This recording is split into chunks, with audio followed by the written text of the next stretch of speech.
어느 한 건물에 교회와 술집이 나란히 있었다고 합니다. 그 교회는 이 술집 때문에 항상 예배에 방해를 많이 받았다고 해요. 교회에 오는 길목에 놀다 가세요라는 유혹들이 계속 있었고, 노출이 심한 여성들 때문에 성도들이 민망할 때가 많이 있었다고 합니다. 그래서 교인들이 매일 모여서 철야 기도를 하기 시작합니다. 그리고 얼마 후에 진짜 그 술집에서 불이 나서 그 술집이 망하게 됩니다. 성도들은 할렐루야를 외치며 기도가 응답되었다라고 좋아하기 시작했습니다. 그런데 문제가 생겼습니다. 술집 주인이 법원에 고소를 하고 손해배상을 청구한 겁니다. 그리고 그 고소의 사유를 물어보니까 저 교회가 매일 우리 술집을 망하게 해달라고 기도를 했기 때문에 그래서 망했으니 손해배상을 하라는 겁니다. 그때 옆에 있던 목사님이 이런 말을 합니다. 기도한다고 불이 납니까? 이렇게 얘기를 했다고 해요. 여러분, 이 술집 주인과 이 목사님 중에 누가 더 믿음이 있는 사람처럼 보입니까? 네.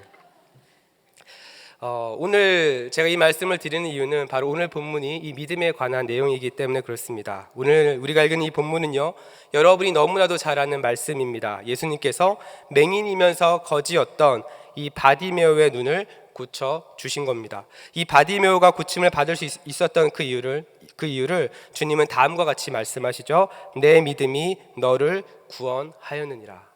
우리가 너무나도 잘 아는 말씀입니다. 성경에 보니까요, 내 믿음이 너를 구원하였다라고 하는 이 표현이 총 7번 등장합니다. 그리고 이 은혜를 누린 사람이 누구냐면 바디메오, 그리고 혈루증을 앓았던 여인, 그리고 10명의 나병 환자 중에 한 명이 주님께 돌아왔던 그 사람, 그리고 예수님께 옥합을 깨트리며 향유를 부었던 이 여인, 그리고 중풍병자, 이 사람들이 바로 내 믿음이 너를 구원하였다라고 하는 이 은혜를 경험을 하게 됩니다. 여러분, 이 사람들의 공통점이 무엇일까요? 사실 이 사람들은요, 믿음과는 거리가 멀었던 사람들입니다. 어릴 때부터 신앙교육을 잘 받지 못했고 율법을 잘 지키는 바리새인들처럼 하루에 3번씩 기도하지도 않았습니다. 말씀을 가까이 하지도 않았습니다. 오히려 이들은 스스로를 죄인이라고 여겼고 미래의 소망이 보이지 않았고 주변 사람들로부터 손가락질을 받는 그런 삶을 살았던 사람들이었습니다. 마치 인생의 실패자처럼 삶을 살았던 거죠. 그러나 이들은 모두 구원을 받았습니다.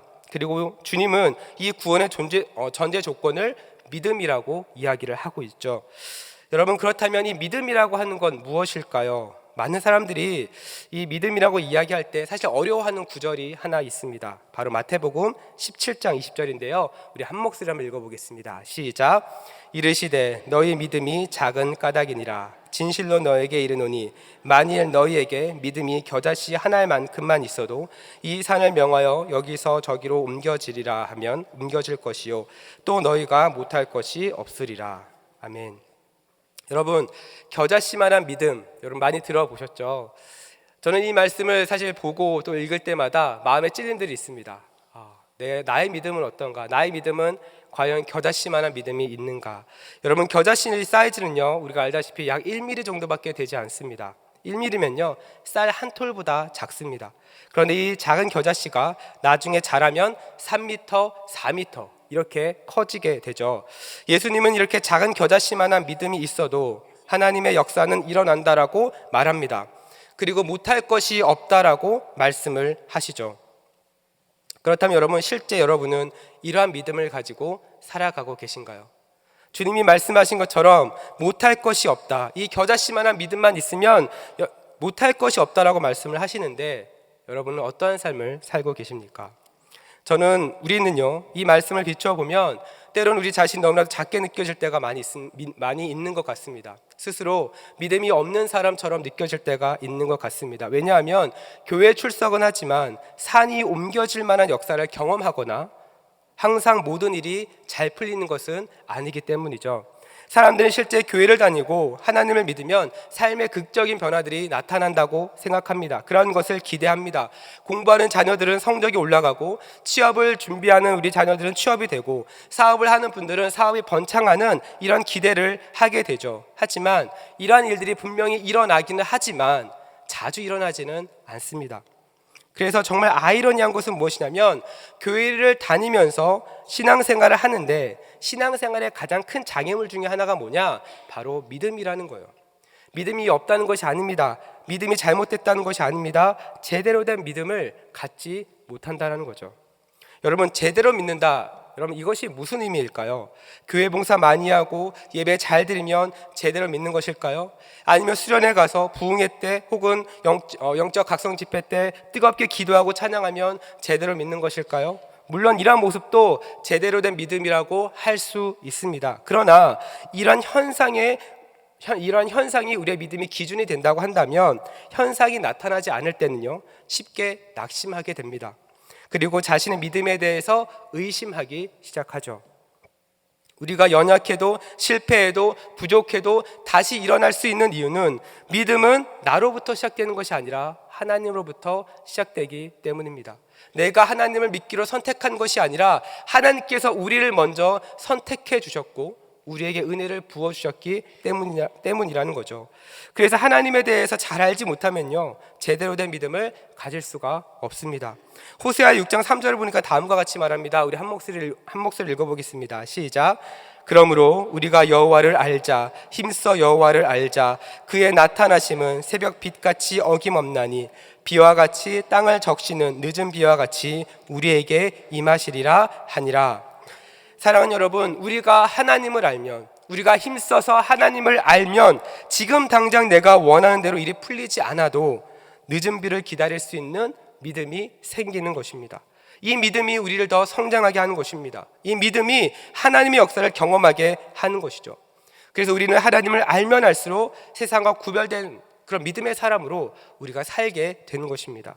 사도행전 27장을 보니까요, 세상과 구별된 삶을 잘 보여주는 모습이 우리에게 보여주고 있는데 바로 사도 바울의 모습입니다. 사도 바울은 우리가 잘 알다시피 다메섹으로 가는 길에 주님을 만나게 됩니다. 그러면서 그 이후에 이방인의 사도로서 자신의 삶을 평생 주님께 드리는 삶을 살게 되죠. 그런데 그 과정이 순탄치가 않습니다. 사도 바울이 3차 전도여행을 마치고 예루살렘으로 돌아온 이후에 바울은 유대인들로부터 많은 핍박과 목숨의 위협과 고소와 고발을 당하게 됩니다. 그래서 감옥에 갇히게 되죠.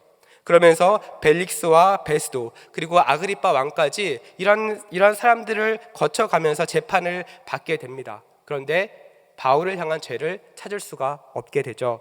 그러면서 이런 상황 가운데서도 바울은 끊임없이 예수님과 복음을 전하게 됩니다. 그래서 그는 재판을 받기 위해서 로마까지 가게 됩니다.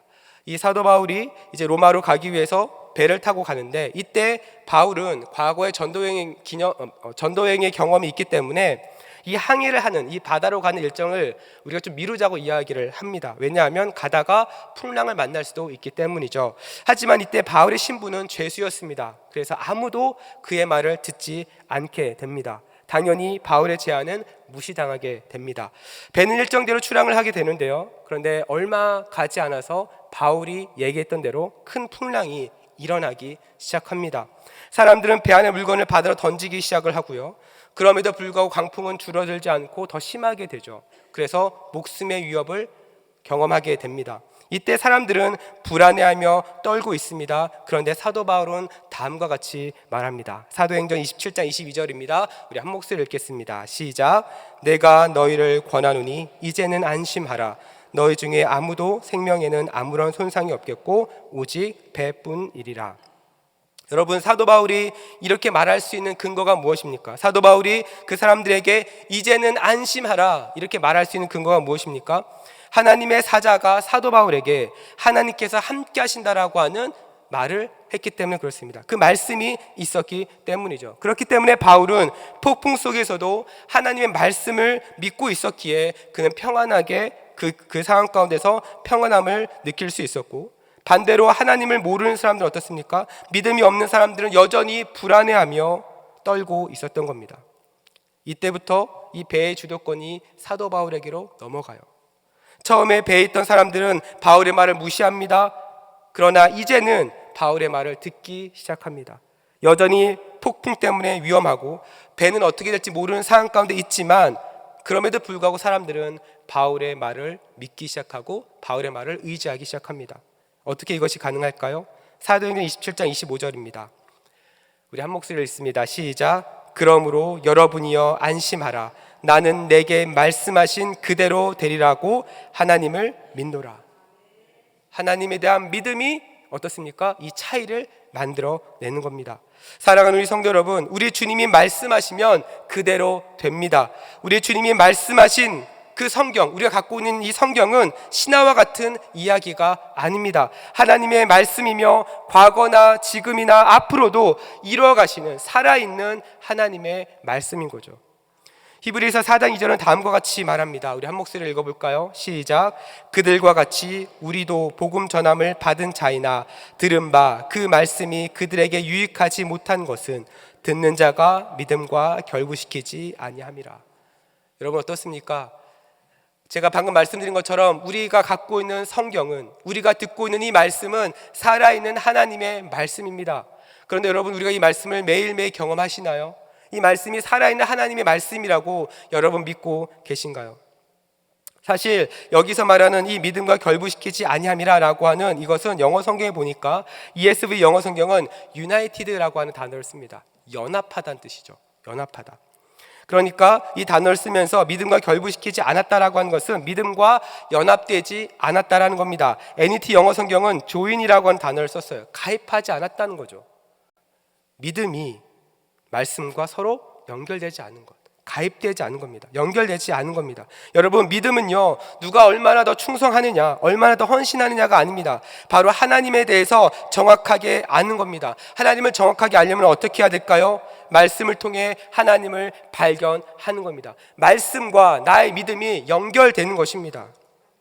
그리고 그 말씀을 듣는 것에서 끝나는 것이 아니라, 들었다는 것에 만족하는 것이 아니라, 여러분이 듣고 읽은 그 말씀이 여러분의 믿음과 합쳐져서 삶의 자리 가운데 나타나야 되는 거죠. 아무리 예배를 많이 드리고 설교 말씀을 많이 들어도 이 과정이 없으면 아무런 유익이 없다라고 성경은 말합니다. 믿음의 성장을 이루기가 어려운 거죠.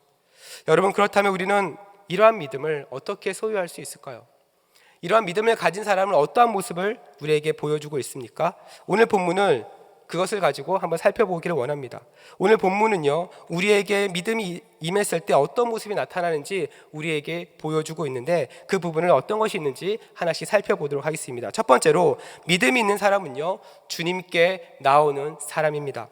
오늘 본문의 바디메오는 여리고에 오시는 그 예수님이란 말을 듣고 예수님을 부르기 시작합니다. 그런데 그냥 부르는 것이 아니라 소리를 지르며 예수님을 부릅니다. 여러분, 왜 소리를 질렀습니까? 왜 예수님을 향해서 소리를 질렀을까요? 주님께 나아가기 위함이었습니다. 특별히 바디메오는 맹인이었기 때문에 예수님이 어디에 계신지 볼 수가 없었어요. 그러니 주님께서 자신을 볼 수 있도록, 내가 주님께 나아가기 위해서는 내가 큰 목소리로 내야 주님께서 나를 볼 수 있기 때문에, 바디메오 자신을 볼 수 있기 때문에 큰 소리를 낼 수밖에 없었던 겁니다. 자, 이 당시에는 중요한 문화가 있었는데 어떤 거냐면요, 그 지역에 중요한 사람이 오면 동네 사람들이 그 마을에 먼 곳까지 나가서 그 사람을 맞이하는 거예요. 그래서 그 사람들 둘러싸고 모시고 오는 것을 존경의 표시로 여겼다고 합니다. 그래서 대단한 손님일수록 밖에 나가는 사람들이 많았죠. 여러분, 만약에 우리 교회에 임영웅이 찬양 집회로 온다면 여러분 어디까지 나가시겠습니까? 서대전역까지 나가시겠습니까? 아니면 대전역까지 나가시겠습니까? 네. 그것과 마찬가지예요. 예수님이 여리고에 오신 것을 보고 많은 사람들이 주님을 맞이하기 위해서 주님 주변에 몰려 있는 겁니다. 자, 이런 상황 가운데서 바디메오가 예수님을 향해 다윗의 자손 예수여 나를 불쌍히 여기소서라고 외치고 있는 거예요. 왜 그렇습니까? 너무나도 많은 사람들이 예수님 주변에 있기 때문이죠. 그런데 이 소리를 들은 사람들이 바디메오를 향해서 어떻게 합니까? 꾸짖어 잠잠하라라고 말합니다. 무슨 의미냐면 그냥 입 다물고 있으라는 거예요. 이것은요, 바디메오를 엄청나게 무시하고 그를 질책하는 말입니다. 그럼에도 바디메오는요, 오히려 더 큰 목소리를 내면서 예수님을 간절하게 부릅니다. 여러분, 바디메오가 예수님을 왜 이렇게 간절하게 부릅니까? 그는 스스로 은혜가 필요한 존재임을 알았기 때문에 그래요. 그리고 그 은혜를 주실 수 있는 분이 바로 예수 그리스도라고 하는 그 사실을 그는 믿고 있었기 때문입니다. 직접 눈으로 볼 수는 없지만 예수님이 여리고에 오셨다는 이 기회를 바디메오는 놓칠 수가 없었던 거죠. 다시 말해서 주님을 향한 바디메오의 그 믿음이 예수님께 나오는 원동력이 되었던 것입니다. 사랑하는 성도 여러분, 이렇게 믿음이 있는 사람이 주님께 나오는 것입니다. 믿음이 없으면 눈앞에 있는 주님을 보고도 주님께 나아가지 않습니다. 믿음이 없으면 눈앞에 주님이 있어도 그 주님을 알아보지 못합니다. 그 대표적인 사람이 바리새인과 서기관 아닙니까? 그들은 누구보다 율법을 잘 알았고 율법대로 살려고 했고 율법을 가르쳤습니다. 자, 그런데 주님이 요한복음 5장 39절과 40절에 다음과 같이 말합니다. 우리 한 목소리를 읽겠습니다. 시작. 너희가 성경에서 영생을 얻은 줄 생각하고 성경을 연구하거니와 이 성경이 곧 내게 대하여 증언하는 것이니라. 그러나 너희가 영생을 얻기 위하여 내게 오기를 원하지 아니하는도다. 말씀을 갖고 있습니다. 성경을 연구합니다. 성경을 가르칩니다. 영생을 얻었다라고 생각합니다. 그 성경이 예수 그리스도를 증거하고 있다고 말합니다. 그런데 주님께 나오지를 않아요. 그 주님께 나오지 않습니다. 왜 그렇습니까? 그 안에 믿음이 없기 때문이죠. 여러분, 우리는요, 교회에서 이 말씀처럼 성경을 정말 많이 봅니다. 성경으로 말씀으로 듣고요, 성경 공부도 하고요, 제자 훈련도 하고요, 암송 카드를 만들어서 암송도 합니다. 여러분, 신앙생활을 잘 하려면 기본적으로 성경을 아는 것 너무나도 중요합니다. 여러분, 세계에서 가장 많이 팔린 책이 뭘까요? 성경입니다. 당연히 성경입니다. 이 성경은요 400개 이상의 언어로 번역이 되었고요, 2018년도 기준으로 보니까 39억 권이 팔렸대요. 39억 권. 어마어마한 양 아닙니까? 아마 여러분 집에 보면은 최소한 성경 한 권 이상은 있을 겁니다. 여러분 집에 가족들이 뭐 4명, 3명 있는데 성경이 한 권밖에 없는 집 있습니까? 그렇지 않아요. 인원수대로 혹은 인원수보다 더 많은 성경을 아마 여러분 집에 있을 겁니다. 그런데 여러분, 성경이 있어도, 성경을 읽어도 그 안에 주님에 대한 믿음이 없으면 반응하지 않아요. 주님에 대한 믿음이 없으면 주님께 나올 수가 없는 겁니다. 여러분, 오늘 예배 왜 오셨습니까? 하나님을 믿기 때문인 줄로 믿습니다. 여러분, 오늘 예배 끝나고 사역권 훈련이 있으시죠? 여러분, 왜 사역권 훈련을 하십니까? 하나님에 대한 믿음이 있기 때문입니다. 우리가 목장 모임을 하고 족구 대회를 하고 선교를 가고 우리가 교회에서 하는 모든 일들은 다 믿음 때문에 하는 것이죠. 그래서 여러분, 우리가 특별히 11월에 새생명 축제를 하지 않습니까? 여러분, 기도해야 되는 이유가 여기에 있는 거예요. 한 영혼이 주님께 나오는 것은 시간이 돼서 나오는 것이 아닙니다. 여러분의 얼굴을 봐서 나오는 것도 아닙니다. 하나님의 은혜가 기도하는 그 영혼에게 임하여서 믿음이 생길 때 그 영혼이 주님께 나올 수 있는 겁니다. 그래서 여러분, 우리가 기도하는 거예요. 하나님의 은혜를 구하는 겁니다. 하나님, 내 주변에 주님을 모르면서 살아가는 가족, 친척, 동료, 하나님 불쌍히 여겨 주옵소서. 하나님의 은혜를 부어 주옵소서. 여러분, 우리가 이렇게 기도를 해야 되는 거예요. 우리 주변에 믿지 않은 영혼들, 주님을 모르면서 살아가는 그 영혼들을 위해 기도할 때, 그리고 그 영혼들에게 하나님의 은혜가 임할 때 여러분, 믿음이 생겨나는 것입니다. 우리가 간절히 하나님 앞에 기도할 때, 우리가 기도하는 그 영혼이 하나님을 느끼고 마음이 변하고 교회에 나오고 싶은 마음이 들고 그 가입한 10년 가운데 복음의 역사가 일어나기 시작하는 거죠. 이러한 것이 바로 믿음이 있는 사람의 모습인 겁니다. 시간이 돼서 나오는 것이 아니라 믿음이 있는 사람이 주님께 나올 수 있습니다. 두 번째로, 믿음 있는 사람은요, 예수님께 소망을 가진 사람입니다. 오늘 본문의 바디메오는요, 엄밀히 말하면 소망이 없는 사람입니다. 그는 맹인이었기 때문에 세상을 제대로 바라본 적이 없습니다. 거지였기 때문에 돈을 벌 수 있는 능력이 없습니다. 그래서 항상 주변 사람들로부터 도움을 받는 사람이었죠. 더구나 여러분, 그는요, 이름도 없었습니다. 바디메오는 이름이 아닙니다. 디메오의 아들이란 뜻이죠. 이름이 없으니까 자신의 정체성도 혼란스러웠을 거예요. 여러분, 하물며 개한테도, 강아지한테도 이름을 붙여주는데 사람에게 이름이 없다? 이거는 굉장히 좀 어려운 상황 가운데 있다는 거죠. 이러한 삶을 살았던 바디메오는 예수님을 향해서 어떻게 고백합니까? 다윗의 자손 예수여, 나를 불쌍히 여기소서. 여러분, 우리는 이 바디메오의 고백을 좀 자세하게 볼 필요가 있습니다. 여러분, 예수님의 제자 중에, 제가 지난번 수요예배 때 설교를 했지만 예수님의 제자 중에 빌립이 주님을 만난 다음에 나다나엘이라고 하는 사람에게 이야기하죠. 율법에 기록되었고 선지자가 말했던 그 구원자가 왔다는 거예요. 그러자 이 나다넬이 뭐라고 얘기합니까? 나사렛에서 무슨 선한 것이 날 수 있겠느냐, 이렇게 이야기를 하죠. 여러분, 이것이 이 당시 나사렛에 대한 보편적인 인식이었어요. 거기서는 구원자가 나올 수 없다라는 거죠.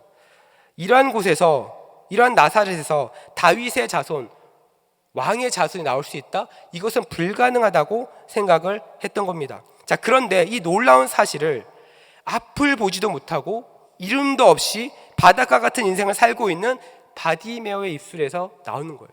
다윗의 자손 예수여, 이 고백이 나오는 겁니다. 여러분, 바디메오는요, 정식 교육도 받지 못했습니다. 맹인이었기 때문에 주변에 그를 도와주는 사람도 없었을 거예요. 그가 할 수 있는 것은 예수님으로부터 듣는 소문이 전부였을 거예요. 그런데 여러분, 어떻게 이런 고백이 나왔을까요? 어떻게 이런 고백이 그에게 나올 수 있었겠습니까? 이것에 대해서 예수 향남교회를 담임하시는 정갑신 목사님은 다음과 같이 말씀을 하셨어요. 마가복음에 등장하는 바디메오는 볼 수 없었기 때문에, 세상을 향한 시력이 없고 이름도 없었기 때문에 존재 이유가 없고, 일을 할 수 없었기 때문에 재정 능력도 없었을 것입니다. 그러나 들을 수 있는 귀와 생각하는 마음이 그에게 있었습니다. 무슨 말입니까? 바디메오는 예수님을 직접 본 적이 없습니다. 그러나 그는 예수님에 대해서 들었을 때 듣는 것에서 끝나지 않고 그 주님에 대해서 계속해서 생각할 수 있는 마음이 있었다는 거예요. 이 두 가지가 만나서 무엇을 만들어냈습니까? 다윗의 자손 예수여 라고 하는 이 고백을 만들어낸 겁니다. 여러분, 이 믿음의 고백에는요, 예수님을 향한 소망이 담겨 있는 겁니다. 이 당시 이스라엘은요, 로마의 지배 아래에 있었습니다. 그러니까 유대인들은 과거 다윗이 통치했던 그 시기를 항상 그리워했어요. 하나님이 구원자를 보내시면 분명히 우리는 다윗이 통치했던 그 때처럼 이 나라가 회복될 거야 라고 하는 그 기대감을 가지고 있었습니다. 그 마음으로 구원자를 기다리고 있었어요. 그리고 이 당시 사람들은요, 정보로만 따지면 바디메오보다 훨씬 더 많은 정보를 가지고 있었습니다. 율법도 알고 있었고 가르침도 받고 있었기 때문에 메시아에 대해서, 구원자에 대해서 누구보다 많은 정보를 가지고 있었습니다. 또한 많은 사람들은 예수님께서 베푸셨던 기적도 보았고 가르침도 직접 들었습니다. 그런데 여러분, 누가 예수가 그리스도이신지 누가 알게 됩니까? 바디메오가 알게 돼요. 바디메오는 이것을 직접 볼 수 없었고 무리들처럼 주님을 따라다닐 수도 없었습니다. 그러나 모두가 그렇게 바라고 기다렸던 다윗의 자손을 그는 고백하는 거예요. 그러나 다른 사람은 어떻습니까? 눈앞에 있는 그 주님을 보고도 그분이 구원자인지, 그분이 메시아인지 알지 못했습니다. 왜 그렇습니까? 믿음이 없었기 때문에 그래요. 예수님을 통해 바디메오는 자신의 소망을 발견했어요. 계속해서 소문은 들었고, 그분이 오시면 내가 살 수 있겠구나. 사람들이 말하고 있는 그 예수님, 병든 자를 고치고 눈먼 자를 눈뜨게 하는 그 주님을 나도 만나면 내 인생 살 수 있구나 라고 하는 그 믿음을 가지고 있었던 거예요. 듣는 것만으로도 그는 가지고 있었던 겁니다. 이 소망이 있었기 때문에 바디메오를 향한 질책과 꾸짖음과 비난이 있어도 그는 주눅들지 않았습니다. 오히려 더 큰 목소리로 다윗의 자손 예수여, 나를 불쌍히 여기소서라고 외쳤던 거예요. 사랑하는 여러분, 저는 이것이 믿음 있는 사람의 모습인 줄 믿습니다.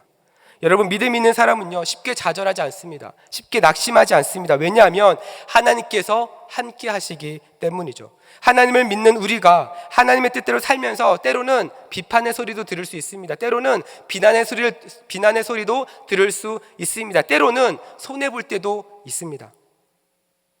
여러분, 이것은 하나님을 믿는 사람으로서 겪게 되는, 어떻게 보면 자연스러운 모습입니다. 예수님 주변에도 마찬가지입니다. 예수님 주변에 항상 예수님을 좋아하는 무리들이 따라다녔던 것이 아니었죠. 일거수일투족, 어떻게 하면 예수님의 약점을 발견할 수 있을까 고민하는 바리새인들과 서기관이 있었습니다. 여러분, 우리가 잘 아는 욥은 어떻습니까? 당시 최고의 부자였던 욥은 모든 재산을 다 잃어버렸습니다. 자식까지 잃었을 때 욥의 편을 들어준 사람은 한 명도 없었습니다. 실제 기독교의 부흥도 평안할 때 일어나지 않았습니다. 핍박과 고난이 있었을 때 기독교는 더 성장했죠. 이처럼 우리 주변도 마찬가지입니다. 하나님을 믿는 것에 대해서 비아냥되고 하나님을 인정하지 못하고 기독교에 대해서 부정적인 말을 하는 사람들은 많이 있습니다. 그럼에도 불구하고 우리가 이 자리에서 예배하는 이유가 무엇입니까? 우리의 소망이 하나님께 있기 때문인 줄로 믿습니다. 여러분, 우리의 소망은 누구에게 있습니까? 하나님에게 있습니다. 바디메오가 그 주님을 향해서 다윗의 자손 예수여라고 소망을 갖고 외쳤던 것처럼 하나님, 우리의 소망도 마찬가지입니다. 우리의 소망도 하나님께 있는 거죠. 바디메오가 다윗의 자손 예수님께 소망을 두었기 때문에 그는 주변의 비난에 굴복하지 않고 담대하게 주님께 나아갔던 겁니다. 저는 우리 대전중앙교회 모든 성도들이 오직 하나님께만 소망을 두고 세상의 말에 흔들리지 않으며 담대하게 하나님만을 바라볼 수 있는 인생이 되기를 주님의 이름으로 축복합니다.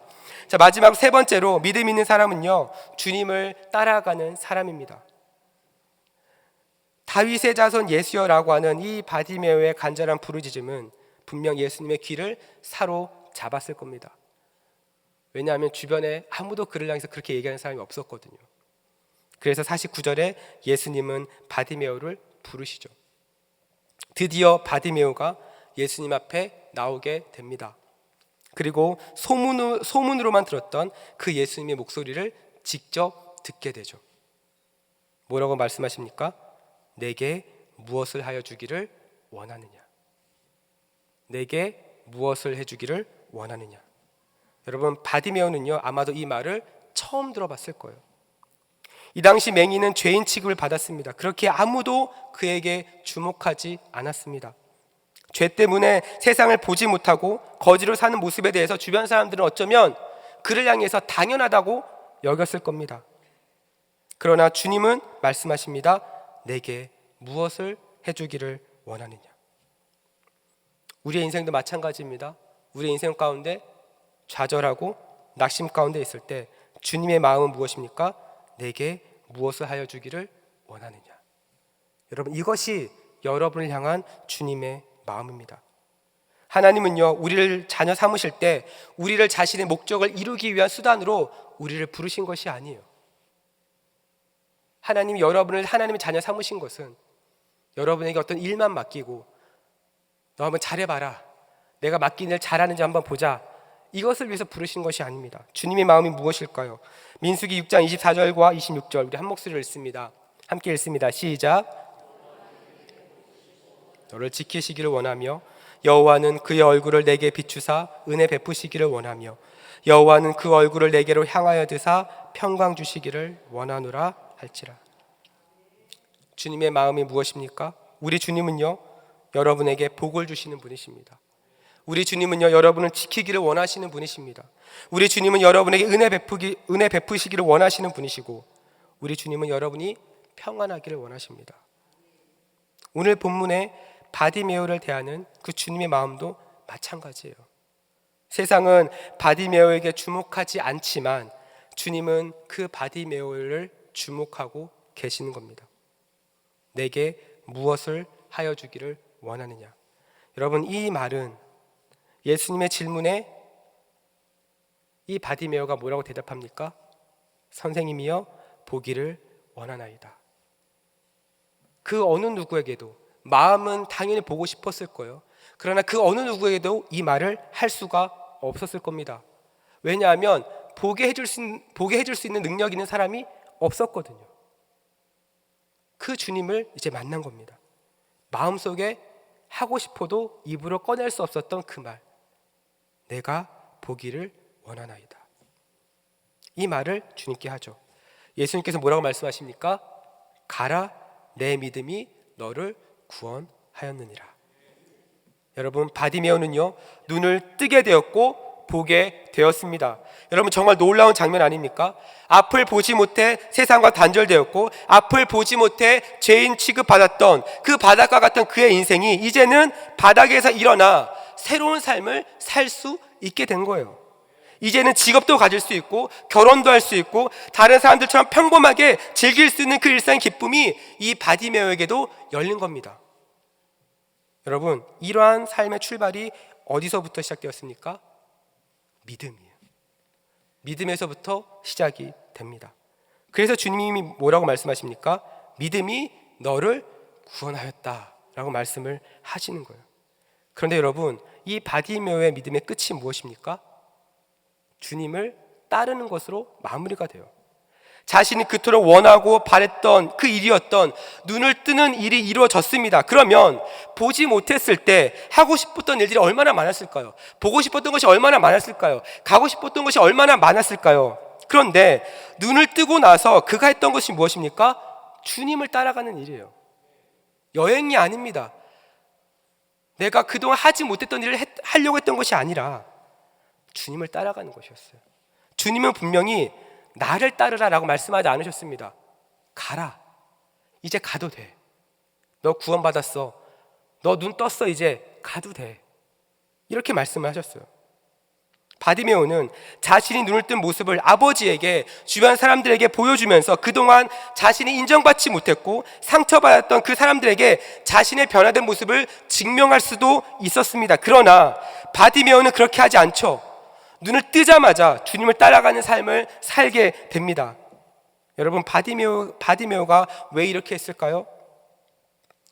참된 소망이 예수님에게 있음을 알았기 때문에 그렇습니다. 바디메오의 소원은 눈을 떠서 사람들에게 인정받고 돈을 많이 벌고 가정도 이루면서 행복하게 사는 것보다 주님을 따라가는 그 삶이 훨씬 더 가치 있는 삶이라는 것을 그는 알게 된 겁니다. 다시 말해서 바디메오는요, 육체적인 눈뿐 아니라 영적인 눈도 열린 거예요.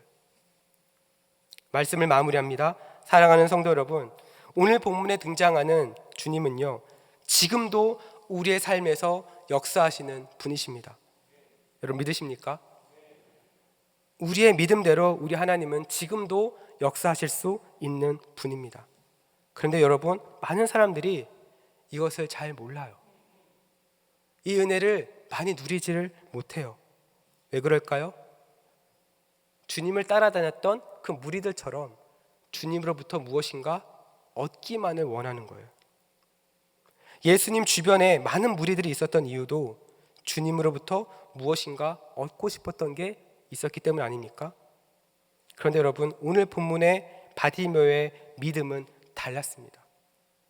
바디메오가 다윗의 자손 예수여라고 크게 소리치면서 보기 원했던 것은 눈을 뜨면 내가 지금까지 당했던 차별에서 벗어나 자신이 얼마나 대단한 사람인지 증명하는 것이 아니라, 바디메오가 보기 원했던 이유는 주님을 따라가려고 했던 거예요. 여러분은 주님을 따라가길 원하시나요? 여러분은 정말로 앞서 행하신 그 주님을 따라갈 준비가 되셨습니까? 여러분, 쉬운 일 아닙니다. 정말 쉬운 일 아니에요. 그러나 여러분, 그럼에도 불구하고 우리 안에 믿음이 있다면, 주님을 향한 믿음을 갖고 주님 앞에 나온다면, 주님에 대한 믿음을 갖고 주님께 소망을 품고 있다면, 그리고 주님에 대한 믿음을 가지고 주님을 따라가기로 결단하며 매일매일 순종하며 나아간다면, 여러분, 우리의 삶은 분명히 세상과 구별된 삶을 살게 될 줄로 믿습니다. 저는 우리 모든 대전중앙의 모든 성도들이 믿음으로 주님께 나오고 믿음으로 주님께 소망을 두고 믿음으로 주님께 따라가는 여러분의 인생이 되기를 주님의 이름으로 축원드립니다. 우리 시간 함께 기도하며 나아가겠습니다.